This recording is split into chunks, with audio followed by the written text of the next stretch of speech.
Salut à tous les amis, bienvenue dans ce chapitre 11, on ne s'arrête plus, voilà, bon, écoutez, j'ai mis un peu de temps, mais on est là, on est présent pour ce 11e chapitre. Ça fait suite à une abonnée que j'ai croisée pendant que je travaillais au bar qui m'a dit «Mais gros, j'adore tes podcasts et tout, c'est quand tu refais?»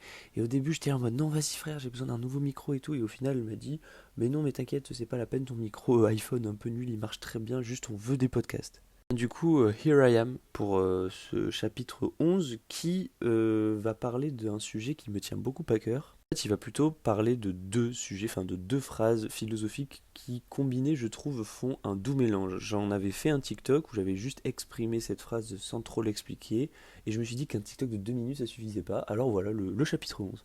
Les deux phrases philosophiques, les voici. Il y en a une qui a été prononcée par Socrate et c'est «Je ne sais qu'une chose, c'est que je ne sais rien.» Une phrase qui a énormément de sens différents dans la philosophie, qui a été interprétée maintes et maintes fois. Je ne vais pas refaire son interprétation globale, là je vais me concentrer sur ce que moi j'en tire selon la deuxième phrase qui est «Heureux sont les ignorants.» Donc, en fait, si on combine ces deux phrases, c'est quoi? C'est que je ne sais qu'une chose, c'est que je ne sais rien, mais heureux sont les ignorants. Donc par A plus B, en tant qu'ancien physicien ou mathématicien, je ne peux m'empêcher de penser que je serai tout le temps heureux. En mathématicien, c'est un peu pompeux, j'ai fait des études là-dedans, mais juste j'ai appris la logique dans les maths, et là, en l'occurrence, ces deux phrases successivement me font me dire que les êtres humains sont condamnés en fait à être heureux. Que nous, en tant qu'êtres humains, nous ne serons jamais tout. Par définition, c'est même essentiellement notre façon d'être et notre façon d'exister. Nous ne serons jamais rien. Et on sait que les ignorants sont heureux. Maintenant, il y a beaucoup à nuancer, c'est-à-dire qu'il parle des ignorants, il ne parle pas des ignorants, des gens qui ne savent pas beaucoup de choses, il parle des ignorants qui essayent d'ignorer la complexité infinie de notre existence, des gens qui vivent juste au jour le jour sans se soucier philosophiquement de tout ce qui leur arrive, qui n'ont pas de courant de pensée philosophique qui soit absurde, qui soit stoïque, etc., etc. Je pense qu'en fait, cette phrase, en parlant d'ignorants, il parle des gens qui s'ignorent eux-mêmes, qui ne veulent juste pas se regarder trop profondément, et je comprends bien que c'est pas juste ignorant d'un point de vue de connaissance. Mais quand même, maintenant, je trouve qu'il y a une corrélation entre les ignorants qui s'ignorent eux-mêmes, donc comme je l'ai expliqué, et les ignorants qui ont un manque de connaissances, parce que comment vous voulez connaître votre propre essence philosophique profonde si vous n'avez pas énormément de connaissances dans ces domaines-là? Voilà, ça c'est exactement ce que j'aurais dit si j'étais un bourgeois qui pense que le seul moyen de philosopher c'est d'être un grand lecteur, d'être allé beaucoup à l'école, d'avoir lu 1 milliard de livres sur les sujets, etc. Moi, je pense que ça ne marche pas comme ça. En fait, c'est d'ailleurs le principe fondamental de ma pensée, et pourquoi je pense que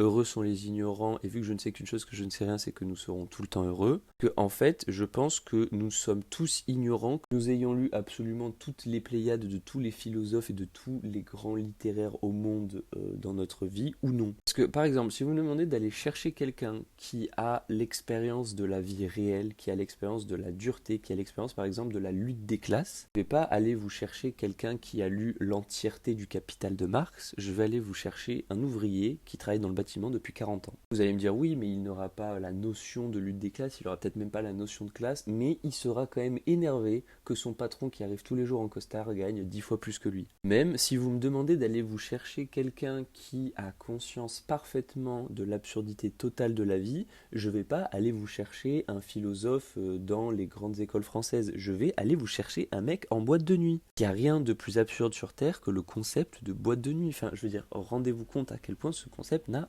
aucun sens. Et pourtant, on y va tous, et moi le premier, j'y vais toutes les semaines, parce que j'adore l'absurdité de la vie, et j'adore faire des trucs absurdes, qui n'ont pas de sens, qui n'ont pas de raison en soi. Me demander de chercher quelqu'un de stoïque, je vais pas aller vous chercher quelqu'un qui a lu absolument tous les livres de Sénèque et de Marc Aurèle, je vais aller vous chercher un sportif qui ne réfléchit uniquement par la volonté qui lui est propre, qui ne regarde absolument pas ce qui lui arrive autour, parce qu'il sait qu'il ne contrôle que ce que lui il peut faire, et pas ce qui lui arrive à lui.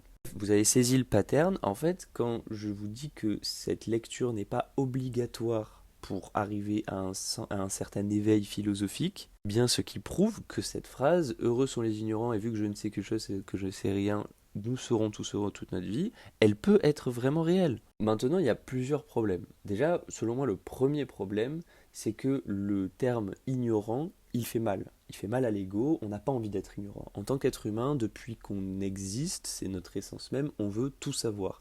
On continue toujours à vouloir tout savoir, on veut tout le temps être dans la vérité, dans la connaissance. Donc ce concept d'ignorant, il y a beaucoup de gens sur Terre, moi le premier à certains égards, et que ça dérange en fait. Que si je suis ignorant, comment je pourrais vraiment être un être humain? Je refuse d'accepter mon ignorance, j'ai envie d'en savoir plus. C'est justement là où la phrase de Socrate peut vraiment nous aider, c'est que je ne sais qu'une chose, c'est que je ne sais rien. Si je sais rien, ça veut dire que je sais déjà au moins que je sais rien, et c'est déjà un début. Pour moi, c'est ça qui est aussi la clé du bonheur dans cette phrase, c'est d'accepter de ne pas savoir.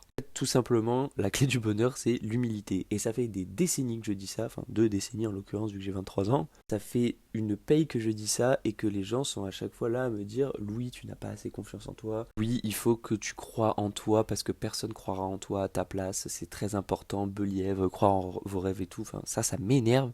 Pour moi, il n'y a pas meilleure paix que l'humilité. Il n'y a pas meilleur constat que de se dire je ne sais rien et c'est pour ça que je suis heureux en fait. Heureux, c'est pas le bon terme, mais c'est pour ça que je suis en paix. C'est précisément parce que je sais que je sais rien. Et en sachant ça, en sachant que je fais partie du coup de l'espèce humaine dans sa globalité, parce que je suis un ignorant à certains égards, ça me permet de rester humble, de rester calme et de rester serein sur le fait de ne pas savoir. Parce que je fais partie de l'espèce humaine. Je n'ai pas transcendé les autres êtres humains en étant meilleur qu'eux par un miracle venu de je ne sais où. Rester dans ce dogme-là, ça permet de vouloir rester parmi les autres, de vouloir rester un être humain, de vouloir rester humble.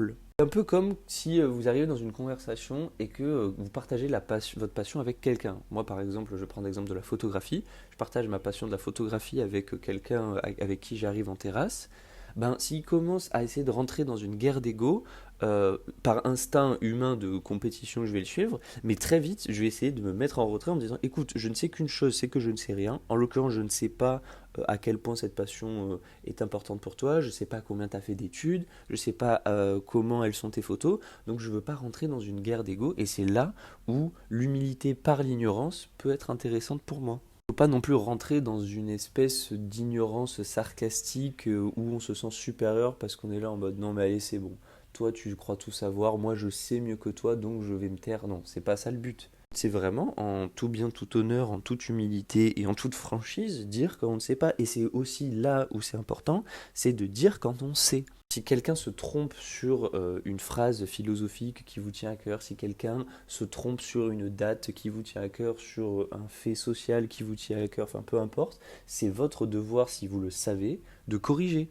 Évidemment, je ne vous dis pas de lui hurler dessus en plein milieu de sa phrase, mais vous pouvez essayer de discuter avec lui, d'ouvrir un débat pour essayer de remettre ceci en question.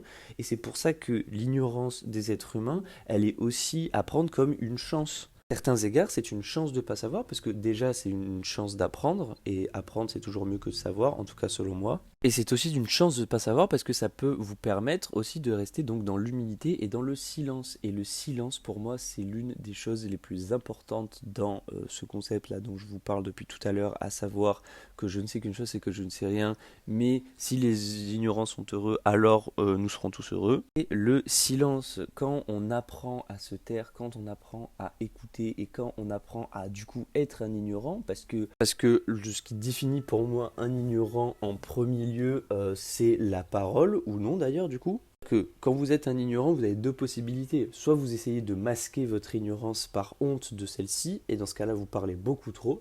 Soit pareil, si vous en avez beaucoup trop honte, vous restez dans le silence absolu. Et c'est là où pour moi il y a un juste milieu qui est ultra intéressant avec le silence, c'est ce que j'appelle le demi-silence. Demi-silence, c'est juste en fait poser des questions, tout simplement. Parce que les questions sont beaucoup plus silencieuses que les réponses. C'est tellement plus court de poser une question que d'y répondre. Et c'est pour ça que j'appelle ça le demi-silence. C'est que on se contente, quand on est ignorant, de poser des questions pour apprendre, pour comprendre. Et à ce moment-là, que justement, on est dans, pour moi, le bonheur pur. La phrase que je vous répète depuis tout à l'heure, elle est bien, mais l'ignorance, c'est quand même pas très agréable la plupart du temps. La plupart du temps, surtout quand il s'agit de connaissances, parce que bon, d'un point de vue philosophique, je vous dis que ça allait, mais quand on parle de connaissances, ça peut très vite être embêtant d'être ignorant. Et ça, pour moi, la solution, c'est le demi-silence. La solution, c'est de poser des questions. Et c'est là où vraiment seront heureux les ignorants, parce que ils seront ignorants, mais en posant des questions pour ne plus l'être. Je conclurai là-dessus. C'est ça, en fait, la difficulté de cette phrase, c'est qu'elle n'est ni toute blanche ni toute noire, c'est-à-dire qu'il ne faut pas être absolument connaisseur de tout pour être heureux, mais en même temps être trop ignorant dans le sens où on va arrêter de poser des questions parce qu'on a peur d'être ignorant, parce qu'on a honte d'être ignorant, c'est pas possible non plus et ça crée aussi notre malheur. La solution, c'est donc le demi-silence, c'est poser des questions. Ne vous arrêtez jamais de poser des questions, continuez toujours de vous intéresser à tout, vous n'êtes pas obligé de passer par les livres, vous n'êtes pas obligé de passer par les grands êtres humains qui ont forgé ce monde, vous pouvez réfléchir par vous-même, poser des questions avec vos amis, avec votre entourage, vous pouvez faire votre culture toute seule, ça peut être parfaitement possible. Je me rends compte qu'à la voix j'ai dit toute seule, mais dans ma tête je pensais TOUT.E pour l'écriture inclusive, mais c'est compliqué de faire à la voix, bref. Voilà, écoutez, podcast un peu plus court que d'habitude, je suis resté à 10 minutes. Dites-moi si vous aimez bien ce format qui est plus court, mais qui pourrait du coup à la rigueur sortir plus souvent. Moi en tout cas ça m'a fait du bien de parler de cette phrase un peu plus longtemps parce que toujours comme d'habitude quand je parle dans mes podcasts je réfléchis en vous parlant, j'ai rien écrit et ça me permet d'éclairer vachement ma pensée sur ces sujets-là et là je suis très content de la finalité à laquelle on est arrivé, celle du demi-silence. Je crois que vraiment c'est le mot de fin qui est juste, c'est un banc d'entre-soi entre l'ignorance totale et le mépris grâce à la connaissance totale. J'aurais pu aller encore plus loin dans l'aspect politique, hein, vous me connaissez, mais pour ça, il faudra aller voir sur mon compte TikTok secondaire Pedri Spam, parce que sur mon principal, j'essaie quand même de rester assez large dans la philosophie, même si j'aime bien toujours y venir y glisser mes petites références politiques derrière. À tous des très gros bisous, merci d'avoir écouté, c'était Pedri, et ciao ciao, à la prochaine!